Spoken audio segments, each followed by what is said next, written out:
Hello అండి, నేను doctor Sushruta, Kurnool 49 fertility centre. AI ద్వారా ఎంబ్రియో స్టేటస్ని తెలుసుకోవడానికి, ఎంబ్రియోస్ని సెలెక్ట్ చేసుకోవడానికి మనకి ఏమన్నా ఉపయోగం ఉంటుందా? చెప్పాలి అని అనుకుంటే ఏఐ ద్వారా మనకి ఎగ్స్ని కలెక్ట్ చేసుకున్న తర్వాత ఇక్సీ చేశాక యాక్చువల్గా ఏంటి అంటే ఎంబ్రియోస్ ఎలా డివైడ్ అవుతున్నాయి, ఎలా ఫామ్ అవుతున్నాయి, వాటిల్లో ఎంతవరకు కరెక్ట్గా డివైడ్ అయ్యి ప్రొసీడ్ అవుతున్నాయి అనేది ఈ ఏఐ ద్వారా మనకి కంప్యూటర్ సిస్టమ్స్ ద్వారా తొందరగా ఇంకా తెలుసుకునే అవకాశం ఉంటుంది.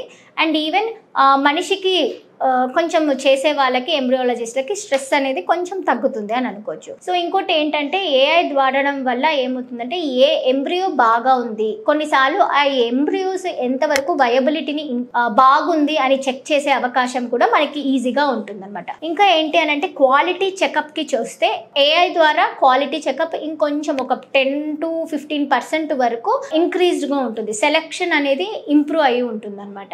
సో ఈజీ అవుతుంది, సెలెక్ట్ చేసి ఇది బాగుంది ఇది బాగాలేదు అని త్వరగా చేసుకునే అవకాశం కూడా ఉంటుందన్నమాట. సో నెక్స్ట్ ఉన్న ఫ్యూచర్ సిచ్యువేషన్స్లో కూడా కొన్నిసార్లు ఏఐ మనం ఎక్కువ యూస్ చేయబోతున్నాం కాబట్టి కొంతవరకు మనకి సక్సెస్ అనేది ఎక్కువ ఉంటుంది అన్న ఆలోచన అయితే ఉంది. కానీ కొన్నిసార్లలో కొన్ని సిచ్యువేషన్స్లో ఏఐ కంటే కూడా ఎంబ్రియాలజిస్టులు అంటే అది మెషినరీ కాబట్టి ఇది మనకి కావాల్సినది కరెక్ట్గా ఉందా లేదా అని స్టడీ చేసేది ఎంబ్రియాలజిస్టులు స్టడీ చేసినప్పుడు క్వాలిటీ అనేది ఎంతవరకు సక్సెస్ అనేది ఎంబ్రియాలజిస్ట్కి తెలుస్తుంది. ఎందుకంటే మనము హ్యూమన్గా చూసి ఇది బాగుందా లేదా అని సెలెక్ట్ చేసుకునే అవకాశంలో ఉంటుంది. అదే ఏఐ అయితే గనక మనకి క్లినికల్ డేటా అనేది దానికి అర్థం కాదు కాబట్టి అట్లాంటి సిచ్యువేషన్స్లో మనకి ఫెయిల్యూర్స్ అనేది ఉంటాయి అన్నమాట. సో ఏఐ ద్వారా ఒక 30% సక్సెస్ రేట్ ఉన్నా కానీ రిమైనింగ్ ఒక 20% డిసడ్వాంటేజెస్ అయితే ఉన్నాయండి.